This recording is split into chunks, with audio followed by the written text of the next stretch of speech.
Fala galera, beleza? Aqui quem fala é Cristec e no vídeo de hoje eu vou estar tirando vocês do zero em HTML em alguns minutos. Basicamente eu vou estar mostrando o básico de HTML para cada um de vocês, desde como é a estrutura básica do HTML, o que verdadeiramente é o HTML, como ele funciona. Vou estar mostrando algumas tags principais que nós utilizamos, para que as utilizamos e ensinar alguns atalhos do Emmet. Então eu vou literalmente estar tirando vocês do zero para que vocês já comecem a ter uma noção de como o HTML funciona e da importância dele, certo? Então, se você é um desenvolvedor front-end ou se interessa por desenvolvimento web, é muito importante vocês terem conhecimento no HTML que vocês com certeza vão estar utilizando em algum momento da trajetória de vocês, perfeito?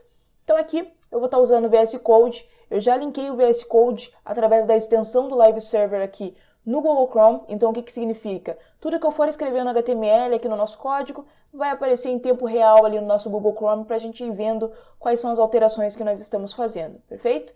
Eu já criei aqui o arquivo index.html. Geralmente, quando as pessoas criam um arquivo HTML, eles já colocam o nome de index no arquivo principal e sempre com a extensão .html. Isso não te impede de criar um arquivo HTML com algum outro nome. Então você pode criar qualquer nome aqui, sendo que deve ter o .html, perfeito? Então já criei aqui e vamos começar. Primeiro, a estrutura básica do HTML. Essa daqui é a estrutura básica do HTML, certo? Seria bem complicado se em todos os nossos projetos a gente tivesse que escrever tudo isso manualmente, porque é bastante linha de código, é bastante coisa, a gente pode acabar escrevendo alguma coisa errada e dando problema mais pra frente. Então, para ter certeza de que está tudo ok, a gente tem o Emmet. O Emmet é uma forma da gente escrever várias linhas de código com poucas linhas de código, através de atalhos. Então, o atalho que nós temos aqui no VS Code para a criação da estrutura básica do HTML é o ponto de exclamação. Se a gente coloca o ponto de exclamação, já vai aparecer aqui uma referência, que esse ponto de exclamação, se a gente utilizar o Emmet Abbreviation, ou seja, clicar aqui ou dar um Enter, vai criar toda a estrutura básica do HTML. Então, a partir daqui, a gente vai daí fazendo toda a estrutura do nosso projeto, tá? Então, primeiro, o que é o HTML? O HTML é uma linguagem de marcação de hipertexto.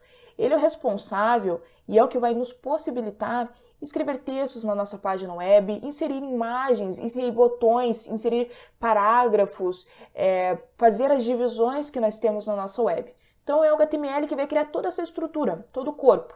E daí com o CSS a gente vai colocar daí os estilos, colocar cor, forma, tamanho, definir animações e assim por diante. Mas o HTML vai ser a estrutura de tudo isso, perfeito?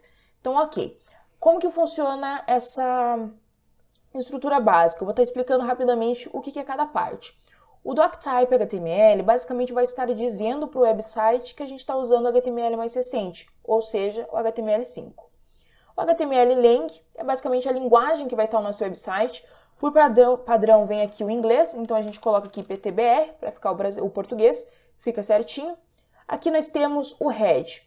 Aqui no head a gente vai colocar os metadados, então algumas informações sobre como vai funcionar a página web. Por padrão, ele já vem com esses aqui.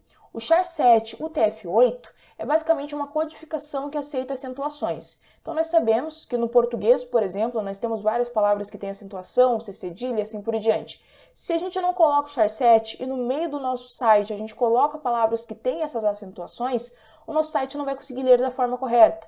Vai ficar tudo desconfigurado. Então, utilizando o char7, a gente tem certeza de que independente da acentuação e da letra que nós utilizarmos, o nosso site vai ficar correto. Essa segunda linha aqui, basicamente diz que a nossa web é compatível à Internet Explorer, Então aqui basicamente vai deixar com que o site seja compatível. Esse terceiro, basicamente fala que o nosso conteúdo, tudo que tiver dentro do nosso body, vai ocupar 100% da tela disponível. Então, independente da tela que o seu usuário esteja usando, seja um celular, uma televisão, um computador, um notebook, um tablet, todo o conteúdo que tem no seu body, tudo que você quer disponibilizar na sua web, vai ocupar 100% da tela disponível pelo usuário, pela pessoa que estiver utilizando ali o seu website. Aqui no title é o título do documento, é onde a gente vai colocar o título. Então, por exemplo, se a gente coloca um oi aqui no título, não atualizou aqui, deixa eu abrir o Live Server novamente. Aqui, ó. Se a gente coloca um oi aqui no título, vocês percebem que fica um oi aqui em cima. Então, basicamente, o title é o título da página. Então aqui a gente coloca, ó, saindo do zero, HTML. Vai aparecer aqui, saindo do zero, HTML. Então, basicamente, o title é isso daqui. Eu vou abrir aqui no Google Chrome, que eu prefiro. Aqui, saindo do zero, HTML. Então, título é isso daqui. Aqui no head, você também vai estar inserindo os links. O link para o CSS, o link para o JavaScript e assim por diante. Então, daí, quando você for trabalhar com HTML, você provavelmente vai estar trabalhando com CSS, com JavaScript e assim por diante. Então, aqui você vai fazer o link para esses outros arquivos, tá bom? Basicamente um exemplo aqui, se eu coloco um link CSS, calma que eu coloquei com letra maiúscula, vamos colocar letra minúscula aqui, link CSS, aqui no caso a gente ligaria o nome do arquivo e assim por diante, tudo aqui no head, tá bom? Mas isso daí é coisa mais pra frente. Perfeito, então, essa é a estrutura básica do HTML. Como vocês podem perceber, existe um padrão. Todas essas questões rosas aqui nós chamamos de tags. E as tags têm abertura e tem tag de fechamento. E dentro da tag de abertura e fechamento, no meio entre elas, você vai colocar o seu conteúdo. Um exemplo aqui, o title. Essa daqui é a tag de abertura. Então, é basicamente com esses dois sinais e dentro o nome da tag. E a tag de fechamento, a única diferença é que antes do nome da tag, coloca uma barra. Então, tag de abertura, tag de fechamento e dentro da tag coloca a informação, o conteúdo, certo? Mesma coisa aqui, tag head, tag de abertura, tag head com a barra, tag de fechamento. Tag body, abertura, tag body com a barra, tag de fechamento. Existem tags que não precisam de tag de fechamento, como por exemplo aqui essa da meta, que coloca só a informação da meta e dentro da própria tag já tem a informação. E assim por diante, mas na maioria dos casos as tags vão ter abertura e vão ter fechamento. Como que funciona? No HTML5, ele está bastante estruturado com relação a questões de entendimento da página, então de separações, de seções da página. Então, quando você vai fazer seu site, é interessante que você o separe entre o header, que é a tag header, a tag main e a tag footer. O que isso significa? Significa que o que você colocar dentro da tag header vai significar parte do seu cabeçalho. O que você coloca na tag main vai ser basicamente o conteúdo principal do seu website. E na tag footer é tudo que vai ficar aqui na parte de baixo, tá? Sabe? O finalzinho ali do seu website. Então é interessante você usar essas separações quando você vai fazer o seu HTML. É obrigatório utilizar? Não, não é obrigatório utilizar. Porém, é uma forma mais inteligente, interessante de estar se trabalhando até para o site entender o que você está fazendo, tá bom? Então, essas daqui são as tags basicamente de semântica ali do HTML. E daí a gente tem os restantes das tags, que são as tags responsáveis por colocar título, texto e assim por diante, que eu vou estar mostrando para vocês agora. Tags de títulos que nós temos, principais delas, o H1. O H1, na realidade, existem do 1 até o 6, ou seja, então a gente tem H1, a gente tem o H2, a gente tem o H3, o 4 e assim até o 6, certo? Qual a diferença entre eles? O H1 é o principal. Então, quando você coloca um H1 na sua página, em alguma parte da sua página, ele vai basicamente significar o título principal, o assunto principal, o foco daquela parte em que você está criando. O H2 é o secundário, então é como se fosse um subtítulo. O H3 é menos que o H2, então é o subtítulo do subtítulo. E mesma coisa, o H4 vai ser menos que o H3, e assim por diante. Então é uma separação por importância, por assim dizer. Aqui é o título principal, aqui seria um subtítulo, subtítulo do subtítulo, e assim por diante até o H6. Então, quando você for estruturar o seu HTML, é super interessante que vocês sejam fiéis a isso daqui. Então, se é um título principal, coloca o H1. Se é um título que você considera secundário, de importância secundária no seu website, coloca um H2 e assim por diante. Vocês percebem que, por padrão, eles já são renderizados no seu website com tamanhos diferentes, justamente para significar que o principal é maior porque é mais importante, o secundário é um pouquinho menor e assim por diante, tá bom? Lembrando que com o CSS você consegue estar mudando o tamanho de fonte. Então, eu poderia muito bem usar um H1 e diminuir tanto a fonte dele para ele ser até menor que um H2 na forma padrão. Porém, o interessante é que você utilize o H1 para ser o principal, independente de você poder utilizar ele para ser um subtítulo, por exemplo. Isso por conta da renderização, da leitura do seu site. Então é interessante trabalhar da forminha correta. Então esses aqui são as tags de título que a gente utiliza. Temos também a tag P. A tag P é a tag de parágrafo, então aqui você vai utilizar para colocar textos maiores, textos mais longos. Aqui o atalho que eu estou usando, vocês estão percebendo, né? Que aqui a tag de abertura, tag de fechamento com a barra, tag de abertura, fechamento com a barra. Aqui no VS Code, só você colocando o nome da tag que você vai usar, ou seja, se eu coloco só o H1 e dou um Enter, ele já cria tanto a tag de abertura e de fechamento. Daí é necessário apenas escrever aqui dentro, no meio, o conteúdo que você quer inserir. Perfeito. Aqui na tag P, nós temos outro atalho da Emmet, que a gente pode estar usando em qualquer tag, que é o Loren. Se você escreve Loren e clica Enter, entra aqui no Emmet Abbreviation, ele já escreve um texto aleatório aqui para você. Isso por quê? Porque às vezes você está fazendo um layout de um website ou algo do gênero e você quer mostrar, você quer ver como que ficaria aquele website tendo os textos, vendo como que eles ficariam, qual tamanho que eles deveriam estar e assim por diante. Só que você não tem nenhum texto ali para você colocar. Para você não precisar ficar inventando nada, você só quer encher de palavra ali para você realmente ver como que fica, você utiliza o Loren. O interessante do Loren é que você pode colocar Loren vezes 5, por exemplo. Vai aparecer 5 vezes o Loren. Então assim você consegue colocar exatamente a quantidade que você deseja, tá bom? A quantidade de letras, palavras que você quer que tenha, tá? Então o P, basicamente como vimos aqui, é onde você vai colocar textos maiores. Então aqui ele já fica renderizado em formato de texto normal, tá? Então aqui você basicamente coloca, por exemplo, um H1 para colocar o título de uma seção e logo abaixo um P que vai descrever toda aquela seção, todo aquele assunto. Então, essas aqui são tags de título, tag do P, para ser o parágrafo e assim por diante. Nós temos também a tag button, que a gente usa bastante, que é a tag de botão. Então, você cria a tag de abertura e fechamento e escreve daí o que você quer dentro do botão. E daí fica aqui a tag de botão, perfeito? Então, tem a tag de botão, que a gente utiliza bastante. Daí depois, mais para frente, você pode estar utilizando esse botão no CSS, dando um estilo para ele. No JavaScript, para estar conseguindo trazer uma animação para ele, acontecer alguma coisa quando você clica no botão, alguma ação, e assim por diante. A gente tem também a tag section, que entra nas tags semânticas, junto com a tag div. O que acontece? Esses aqui não adicionam nada específico na tela, porém elas são consideradas, podem ser utilizadas como sendo caixas, por assim dizer. Você pode separar o seu website por seção, pode criar uma div, que é uma caixa que vai englobar daí outras coisas aqui dentro. Então, basicamente, dentro da div, você pode colocar aqui um H4 e um P. Então, essa daqui é uma caixa. Então, daí na hora que você for estilizar lá no HTML, no CSS, fica mais fácil. Você coloca aqui, chama essa caixa aqui e você já estiliza esses dois que seriam os filhos dessa caixa.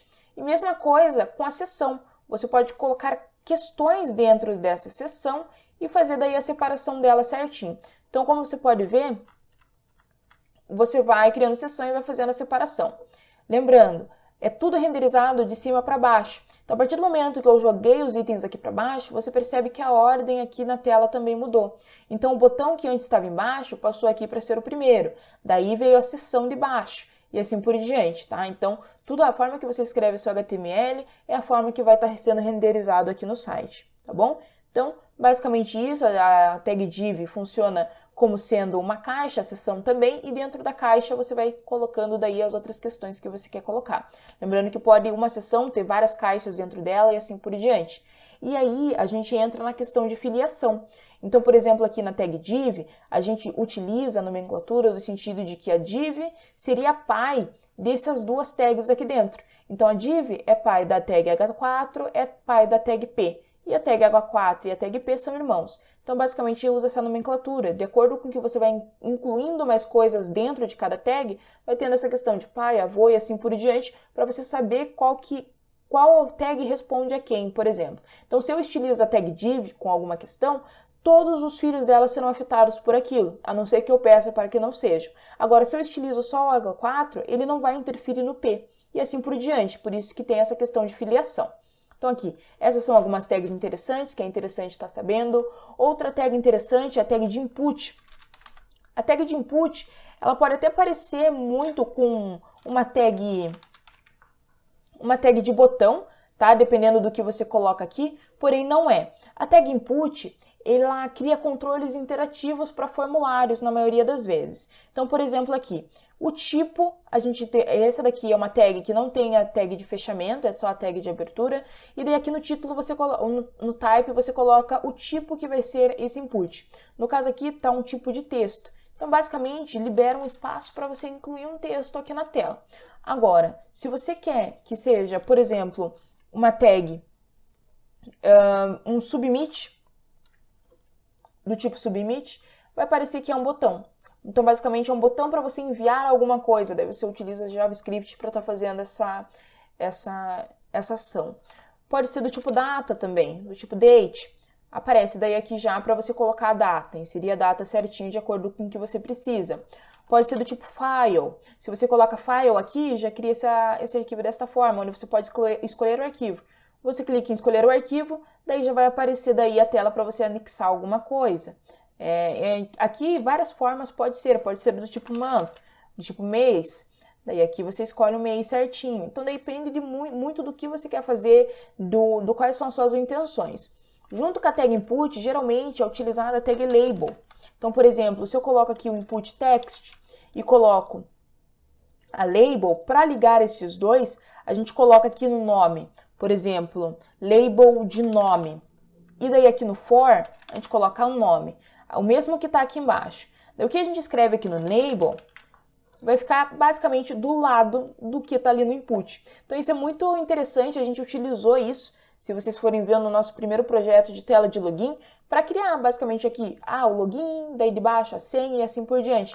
Então, dessa forma, a gente consegue criar. O input também cria as senhas. Então, se a gente colocar o tipo aqui de password, quando a gente clicar, deixa eu até mudar aqui a label para não confundir. Então, essa segunda label aqui vai ser de senha, aqui vai ser password, ligando aqui no password. Beleza. Então, aqui tá ligando um no outro. Só fechar aqui essas aspas. E qual que é a diferença? Aqui no nome, a gente escreve, aparece as letras que a gente está escrevendo, e na senha já vai aparecer essas bolinhas, que é o padrão, certo? Então, esse input, ele consegue estar mudando a forma que você vai inserir algum tipo de dado de acordo com o que você necessita naquele momento. Então, isso daqui é muito bacana. Outra questão que a gente pode estar criando são listas dentro do HTML. O UL seriam listas não ordenadas, então a gente coloca o L quando a gente quer uma lista não ordenada e dentro desse UL a gente coloca LIs. LIs seriam os tópicos daí dessa lista. Então, por exemplo, primeiro, LI aqui, segundo, terceiro. Se vocês forem ver ali na tela, ele é renderizado com bolinhas. Por quê? Porque ele não tem uma sequência, não é ordenado. Então, primeiro, segundo, terceiro e assim por diante você vai criando as suas listas. Então, dá para criar listas também. Porém, essa é lista não ordenada e dá para criar lista ordenada. A única coisa é mudar esse UL para OL. Daí ela já fica ordenada. 1, 2, 3 e daí 4 aqui e assim por diante, tá? Vai ordenando a lista, tá bom? Eu geralmente, na maioria das vezes, uso o UL, listas não ordenadas, porque eu uso bastante a forma de lista para criar aqueles menus. Se você for ver o segundo vídeo do canal, que é um projeto de uma landing page de academia, você vai ver que ali a parte do menu eu criei dessa forma, tá bom? Então, eu acredito que essas aí sejam as principais tags, são tags muito interessantes. Com essas tags já dá para criar muita coisa, com as tags de seções, de header, de main, de footer e assim por diante. Agora, de bônus, eu vou estar mostrando para vocês algumas questões do Emmet que você pode estar utilizando para aumentar um pouquinho mais a sua produtividade. A primeira coisa é, você pode criar várias tags de uma vez só. Por exemplo, se eu quero criar 5 divs, em vez de criar 5 divs uma por uma, eu só escrevo div, sinal de vezes, 5. Basicamente, criado 5 divs em menos tempo do que se eu fosse digitar cada uma delas. Então, isso serve para qualquer tag que eu for criar. Quero criar 8 H1s? Crio 8 H1s. É só colocar o nome da tag, vezes e daí um número. Apareceu aqui, quer dizer que já está habilitado, só clicar aqui ou dar um Enter, que daí já vai fazer toda a criação. Então, dessa forma, você consegue criar várias tags de forma bem mais rápida e bem mais prática. A tag base do HTML que eu já mostrei, que é a exclamação, você consegue criar, que nem eu mostrei para vocês, que tem uma div, por exemplo, que dentro tem uma outra filha que é uma div. Você pode fazer essa criação de forma mais rápida. Em vez de você primeiro ter que criar a div pai, por exemplo, e a tag filho, você pode fazer os dois juntos. No caso, a gente viu as listas, que começam com o L e depois dentro tem o LI, podendo ser o L para lista ordenada ou o L para lista não ordenada. No caso aqui, vamos fazer com o L. Então, essa daqui é a tag pai da tag li. Agora, em vez de criar o L e depois criar a LI, eu posso fazer tudo ao mesmo tempo, colocando o L, esse sinalzinho de maior voltado para o pai, e daí o nome da tag filha, LI. Clicando dessa forma já aparece tudo certinho. Mas daí vocês me perguntam, mas eu não quero apenas um item na minha lista. Não tem problema. Você coloca o L, fala um sinal de maior virado para o LI, e daí quantas vezes você quer o LI? Quero 4 vezes? Vamos fazer vezes 4. Então, dentro do L, a gente cria 4 LIs. Certo? Então, essa é uma forma bem mais prática de estar criando as questões aqui no seu HTML. Outra questão, quando você for utilizar o CSS, você vai chamar os itens do HTML. Como que você vai fazer isso? Por exemplo, se eu tiver uma div, como que eu faço para chamar essa div lá no HTML? Aqui dentro da tag de abertura, você pode incluir algumas questões. No caso da div, você pode inserir uma classe ou um ID. E aí tem outras questões que você pode incluir. Mas em quesitos de chamar ela em outros arquivos, seja em JavaScript, pelo JavaScript ou pelo CSS, você vai utilizar ou a classe ou o ID. No caso da classe, você coloca uma classe aqui e coloca um nome. Por exemplo, aqui div 1. Então, quando eu quiser chamar essa div, lá no CSS eu chamo div 1. Se eu quiser chamar por um ID, eu coloco aqui ID div 2. Lembrando que ID só pode ter um. Então, se eu for criar uma outra div, essa outra div não pode ter o mesmo ID. Essa div teria que ter um ID diferente. Porém, classe, elas podem ter a mesma classe, tá bom? Então, daí a gente chama daí ela lá no CSS, no JavaScript e assim por diante. Porém, concordam comigo, se eu criar uma div, daí ter que vir aqui, escrever a classe, tudo certinho assim por diante, é mais trabalhoso. Então, dá para eu criar juntamente com o Emmet, tudo isso de uma forma só. Como que eu faço? Eu escrevo div, um ponto, e daí o que vier depois do ponto vai ser o que vai ser a nossa classe. Então eu quero ponto div 1. Dou Enter, já crio uma div com a classe div 1. Agora, eu não quero uma classe, eu quero criar um ID. Eu coloco div, joguinho da velha, div 2. Já cria com um ID. Então é basicamente isso. Tem aí essas formas de a gente estar acelerando o processo. Outra questão que eu utilizei aqui no meio da videoaula, que eu não mostrei para vocês, é que, por exemplo, se eu quero copiar essa linha aqui, em vez de vir aqui copiar ou Ctrl+C, Ctrl+V, aqui do ladinho da linha eu dou um Ctrl+D. Ela já vai copiar a linha. Isso para qualquer questão. Então, qualquer coisa que eu tenha aqui, seja uma div, por exemplo, eu dou um Ctrl+D estando do lado, já vai estar duplicando a linha, tá bom? Então, são essas as questões. Esse daqui é o básico de HTML, certo, gente? Então, a partir daí, você vai criando seus sites, incluindo as suas questões. Você pode incluir imagem também aqui no HTML com a tag IMG. Coloca a tag IMG aqui na source, você vai colocar o caminho da imagem e daí a imagem já vai aparecer na tela. Tem várias tags que a gente pode estar utilizando, mas isso a gente vai aprendendo aos poucos no momento que a gente vai fazendo projetos. Mas isso daqui já deu para vocês terem uma base, um entendimento de como isso funciona, de como tudo funciona aqui no HTML. E daí mais para frente, a partir dos projetos, das criações, vocês vão vendo que tem um mar de questões que a gente pode estar aprendendo a partir daí, tá bom? Espero que vocês tenham curtido o vídeo, espero que vocês tenham entendido, tenha aberto a mente de vocês para esse conhecimento de HTML. Deixa o like se curtiu, se inscreve no canal. E é isso, galera. Até o próximo vídeo.